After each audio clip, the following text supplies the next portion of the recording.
Hi dear friends, स्वागत है आप लोगों को ज्ञान सागर क्लासेस में।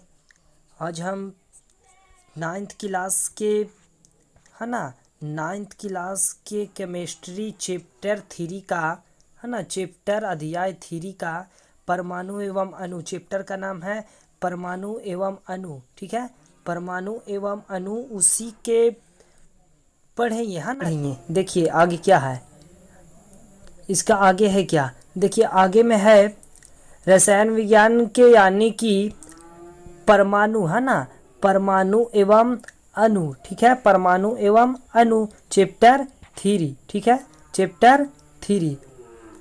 तो यहाँ देखिए क्या दिया हुआ है कि ये 3 में, चैप्टर 3 परमाणु एवं अणु क्या दिया हुआ है कि रासायनिक संयोजन की नियम। रासायनिक जो है संयोजन करने का नियम है तो नियम के बारे में हम लोग पढ़ेंगे।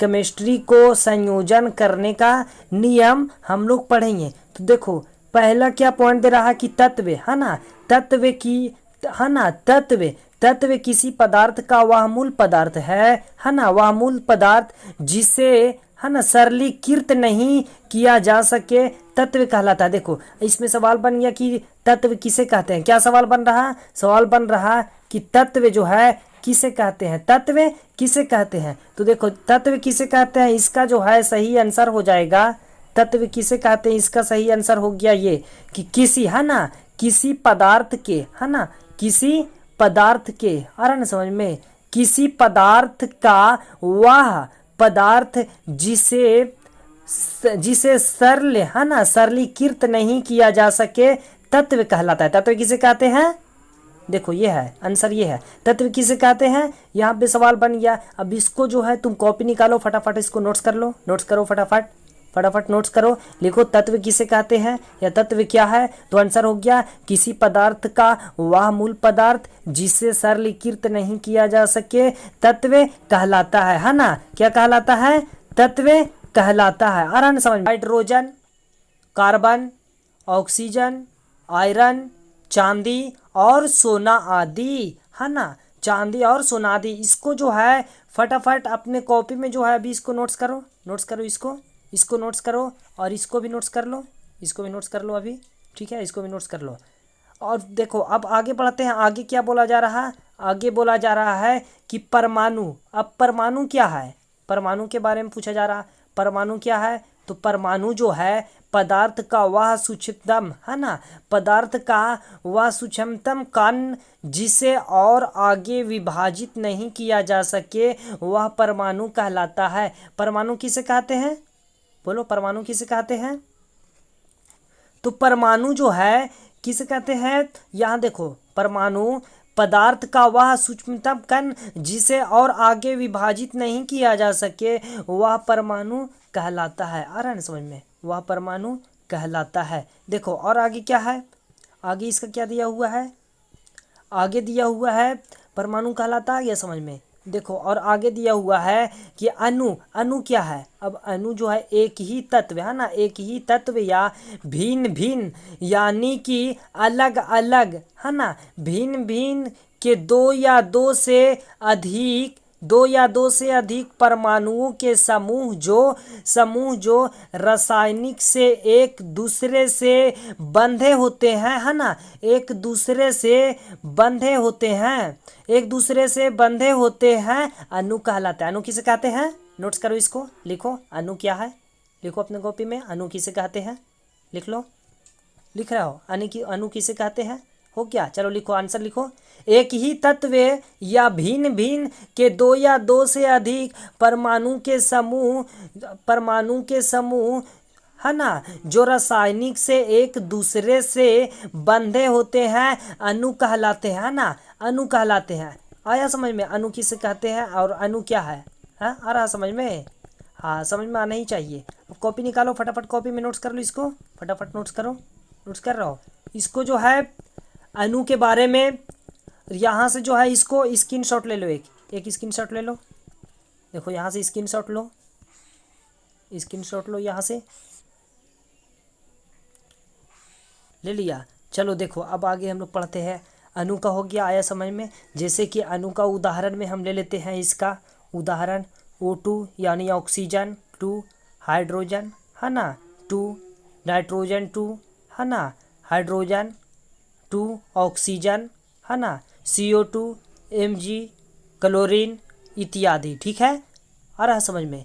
अब देखो आगे क्या हो रहा कि यौगिक, यौगिक क्या है। अब देखो अणु जो एक से अधिक तत्वों से मिलकर बना है यौगिक कहलाता है। यौगिक किसे कहते हैं? अणु जो एक से अधिक तत्वों से मिलकर बना है ना, अणु जो एक से अधिक तत्वों से मिलकर बना है यौगिक कहलाता है। उदाहरण में ले लेते हैं, उदाहरण H2O, है ना, हाइड्रोजन, 2 ऑक्सीजन, है ना, CO2, NH3, barium, chlorine, CH इत्यादि। आ रहा समझ में। देखो आया समझ में ना। अब देखो और आगे बढ़ते हैं।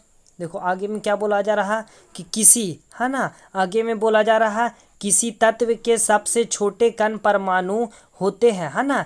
किसी तत्व के, जैसे मान लो कि किसी तत्व यानी कि परमाणु होते हैं, किसी तत्व के सबसे छोटे कण परमाणु होते हैं। हाइड्रोजन के परमाणु H है ना, परमाणु क्या है, H है। हाइड्रोजन को डायरेक्ट क्या बोल सकते हैं, H। ऑक्सीजन को O बोल सकते हैं, है ना, कार्बन को C, है ना, और मैग्नीशियम का Mg इत्यादि। आ रहा समझ में। अब देखो परमाणु की अवधारणा, अब हम परमाणु की अवधारणा को पढ़ेंगे। जैसे देखो सभी द्रव्य, है ना, परमाणु की अवधारणा क्या है, सभी द्रव्यों, है ना, सभी द्रव्यों की रचनात्मक इकाई परमाणु होता है ना। परमाणु क्या होता है, सभी द्रव्यों की, है ना, सभी द्रव्यों की रचनात्मक इकाई परमाणु होता है। दूसरे शब्दों में जैसे एक मकान की संरचनात्मक, है ना, एक मकान की संरचनात्मक इकाई एक ईंट होता है। जैसे कि मान लो कि किसी भी मकान को बनाने के लिए सबसे पहले हमको क्या चीज़ की ज़रूरत पड़ती है, ईंट की, है ना। तो सबसे पहले एक ईंट ही ना लगेगा, ये तो फिर जैसे मान लो कि देखो सबसे पहले एक ईंट ना लगेगा कि एक ही बार में जो है, मान लो कि अगर हम बड़ा बिल्डिंग बना रहे हैं तो एक ही बार में ऐसा ईंटा जोड़ो कि जो है पूरा बिल्डिंग एक ही बार में बन जाए, नहीं बन सकता। उसी तरीके से जैसे कि एक बिल्डिंग की संरचनात्मक इकाई, है ना, एक बिल्डिंग की, है ना, एक ईंटा है, उसी तरीके से एक बिल्डिंग की एक ईंटा संरचनात्मक इकाई परमाणु है, जैसे वह पदार्थ बना है ना। तो उसी तरीके से आप लोग को भी समझ में आ ही गया होगा कि जैसे मकान बनाने के लिए एक ईंटा सबसे मेन होता है, उसी तरीके से जो है परमाणु के लिए पदार्थ, है ना। आ गया समझ में। देखो अब परमाणु आगे क्या दिया हुआ है, आगे दिया हुआ है कि परमाणु त्रिज्या को नैनोमीटर, है ना, परमाणु त्रिज्या को नैनोमीटर में मापा जाता है। देखो यहाँ पे भी आई ऑब्जेक्टिव बन रहा है कि परमाणु त्रिज्या को किस चीज़ से मापा जाता है। यहाँ पे देखो, ये ध्यान से देखो इसको, परमाणु त्रिज्या को किस चीज़ से मापा जाता है, हाँ, तो परमाणु त्रिज्या को नैनोमीटर से मापा जाता है। परमाणु त्रिज्या को किस चीज़ से मापा जाता है, नैनोमीटर से, है ना, नैनोमीटर से नापा जाता है। तो नैनोमीटर से मापे ये परमाणु त्रिज्या को। जैसे देखो यहाँ पे दिया हुआ है 1 नैनोमीटर बराबर, है ना, 10⁻9 मीटर, ठीक है। अब 1 मीटर बराबर 10, है ना, 9 नैनोमीटर। अतः सभी पदार्थ इन तत्वों के छोटे छोटे कणों परमाणु से मिलकर बने हैं, है ना। सभी तत्व जो है इन पदार्थों में, इन तत्वों के छोटे छोटे कणों परमाणु से मिलकर बने हैं। आ रहा समझ में, पदार्थों से मिलकर, छोटे छोटे पदार्थों से मिलकर बने हैं। ये वीडियो जो है ना, इसको तुम अपने दोस्तों में जो है व्हाट्सएप पे, और इसको जो है अपने दोस्तों में जो है ज़्यादा से ज़्यादा इसको शेयर करो। और ये जो कोचिंग जो है ज्ञान सागर क्लासेस के बारे में बताओ, ठीक है। और देखो ज्ञान सागर क्लासेस जो चैनल है मेरा, इस पे जो है ऑनलाइन क्लास होता है, ठीक है ना। तो ये जो ज्ञान सागर क्लासेस कोचिंग जो है, इसके बारे में अपने दोस्तों को बतलाओ, वहाँ के बारे में, क्या ऑफलाइन टू ऑनलाइन पढ़ाई होता है, ठीक है, बता रहे ना समझ में। अब देखो आगे हम वीडियो के ओर बढ़ते हैं। जैसे आगे में क्या बोला जा रहा है, आगे में बोला जा रहा है कि पदार्थ का निर्माण, क्या बोला जा रहा है, पदार्थ का निर्माण, यानी कि पदार्थ का निर्माण कैसे हुआ, मालूम है पदार्थ का निर्माण कैसे हुआ, नहीं मालूम। तो देखो तत्वों के परमाणु, है ना, तत्वों के परमाणु, तत्वों के परमाणु, जैसे कि देखो यहाँ पे बोला जा रहा कि परमाणु एवं अणु, है ना, क्या बोला जा रहा, परमाणु एवं अणु। जैसे कि यहाँ पे देख लो अणु या परमाणु, क्या है, अणु या परमाणु। अब जैसे अणु या परमाणु से क्या बन गया, यौगिक, यौगिक किस चीज से बना, अणु या परमाणु से, अणु या परमाणु से क्या बना, यौगिक, और यौगिक से क्या बना, पदार्थ। इतना याद करना कि अणु, अणु से, अणु या परमाणु, है ना, अणु या परमाणु से क्या बना, यौगिक, क्या बना, यौगिक, यौगिक बना। और यौगिक से फिर क्या बना, यौगिक से क्या बना, तो यौगिक से जो है पदार्थ बना। पदार्थ किस चीज से बना, यौगिक से। यौगिक किस चीज से बना, तो अणु से। अणु से क्या बना, यौगिक। यौगिक से क्या बन गया, पदार्थ। इसको नोट्स करो अपने कॉपी में, फटाफट पूरा नोट्स करो।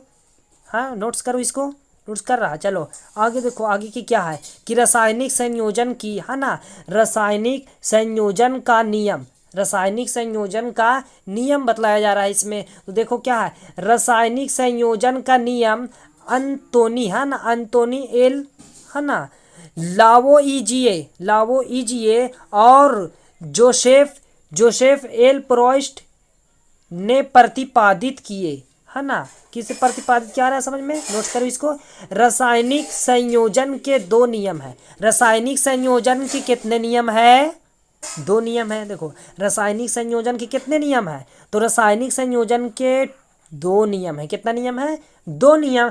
तो अब हम दोनों नियम के बारे में, है ना, दोनों नियम के बारे में अब हम लोग जानने की कोशिश करते हैं, जानने की प्रयास करते हैं।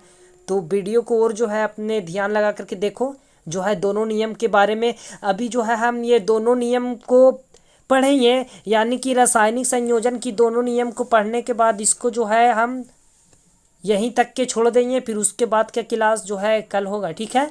अब यहाँ पे रासायनिक संयोजन के दो नियम है, तो चलो दोनों नियम के ओर हम बढ़ते हैं। पहला नियम क्या है, पहला नियम है द्रव्यमान, है ना, पहला नियम क्या है, द्रव्यमान संरक्षण, है ना, द्रव्यमान संरक्षण का नियम, द्रव्यमान संरक्षण का नियम। देखो द्रव्यमान संरक्षण के नियम के अनुसार किसी रासायनिक अभिक्रिया में द्रव्यमान का, है ना, द्रव्यमान का नहीं तो सृजन होता है और नहीं विनाश होता है। क्या समझ में आ रहा है इससे, देखो द्रव्यमान संरचना का नियम में जो है, द्रव्यमान संरक्षण नियम के अनुसार, द्रव्यमान संरक्षण नियम के अनुसार किसी रासायनिक अभिक्रिया जो है ना, द्रव्यमान का नहीं तो सृजन होता है, द्रव्यमान का नहीं तो सृजन भी नहीं होता है और नहीं तो विनाश भी नहीं होता है। क्या नहीं होता है, विनाश भी नहीं होता। आ रहा है समझ में, विनाश भी नहीं होता है ना। देखो नोट यहाँ जो है इसको ध्यान से देखो, इसके जो है यहाँ से स्क्रीनशॉट ले लो, इसको नोट जो दिया हुआ है इसको जो है स्क्रीनशॉट ले लो, स्क्रीनशॉट लो, स्क्रीनशॉट हो गया स्क्रीनशॉट। देखो आगे चलो, नोट जो है इसका पदार्थ यह हुआ कि किसी भी रासायनिक समीकरण के दो भाग होते हैं। कितने भाग होते हैं किसी भी रासायनिक, है ना, किसी भी रासायनिक समीकरण के कितने भाग होते हैं, मात्र दो भाग। कितने भाग, दो भाग होते हैं। पहला क्या है, अभिकारक, पहला भाग क्या है, अभिकारक, और दूसरा भाग क्या है, उत्पाद, है ना। उत्पाद तो यदि हम उस अभिक्रिया में अभिकारक के रूप में मान लीजिए कि 2 ग्राम हाइड्रोजन और 16 ग्राम ऑक्सीजन, मान लो कि 2 ग्राम जो है हाइड्रोजन, 2 ग्राम क्या है बोलो, हाइड्रोजन और 16 ग्राम ऑक्सीजन का उपयोग करते हैं, तो उत्पाद में कुल 18 ग्राम जल प्राप्त होगा। कितना ग्राम प्राप्त होगा, है 16 दू 18 हुआ ना, है 16 दू 18 हुआ, तो 18 ग्राम जो है ना, कितना प्राप्त होगा, 18 ग्राम जल प्राप्त होगा। ध्यान दो इधर, 18 ग्राम जल प्राप्त होगा, है ना, इधर ध्यान दो वीडियो पे। देखो इसका मतलब यह हुआ कि अभिक्रिया के दौरान अभिकारक के पदार्थ, है ना, अभिक्रिया के दौरान अभिकारक के पदार्थ नहीं तो घटेगा और नहीं वह उत्पाद के साथ बढ़ेगा। आ रहा समझ में, कि नहीं तो घटेगा, अभिकारक के पदार्थ नहीं तो घटेगा, नहीं घटेगा, नहीं तो घटेगा और नहीं तो बढ़ेगा। आ रहा है समझ में, नहीं तो घटेगा और नहीं तो बढ़ेगा। आ रहा है समझ में। अब देखो दूसरा नियम क्या है, देखो दूसरा नियम की ओर हम अभी बढ़ते हैं, है ना, दूसरा नियम की ओर बढ़ते हैं। इसके बाद जो है यहीं पे हम इसको खत्म करेंगे, ठीक है। देखो दूसरा नियम क्या है, निश्चित अनुपात का नियम। क्या है दूसरा नियम, क्या है, निश्चित अनुपात का नियम। इस नियम के अनुसार किसी भी यौगिक में तत्व सदैव एक निश्चित द्रव्यमान के अनुपात में विद्यमान होते हैं। आ रहा है समझ में, किसी भी यौगिक में तत्व सदैव एक निश्चित द्रव्यमान के अनुभाव, है ना, अनुपात में विद्यमान होते हैं। नोट देखो यहाँ पे, नोट देखो, इसको भी स्क्रीनशॉट ले लो तुम लोग, लो स्क्रीनशॉट, स्क्रीनशॉट लो, स्क्रीनशॉट ले लिया। और स्क्रीनशॉट के साथ साथ कॉपी में भी उतारना है। जैसे मोबाइल में स्क्रीनशॉट ले लेगा तो होगा ये कि जहाँ पे भी मोबाइल हम रखे हुए हैं तो मोबाइल उसको फटाक से निकाला, भूल गए तो उसको एक बार देख लिया तो दिमाग में आ गया। और कॉपी में लिखना है, देखो कि कॉपी में लिखेंगे हम तो वो क्या होगा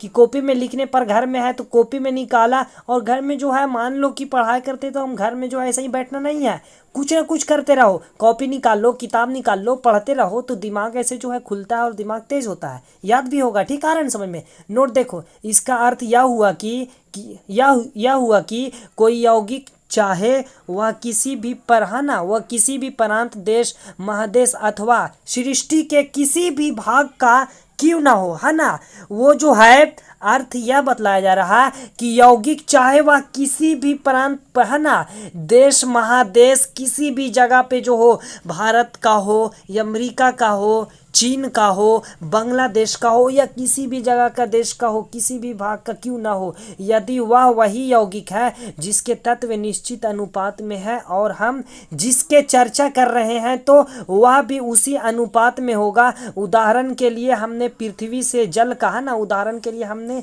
पृथ्वी से जल का जो है ये चैप्टर जो है यहाँ पे अभी हम इसको, ये चैप्टर को यहीं पे हम जो है अभी ख़त्म कर रहे हैं। इसके बाद का जो होगा आगे का हम क्लास कल करेंगे, ठीक है। बाय।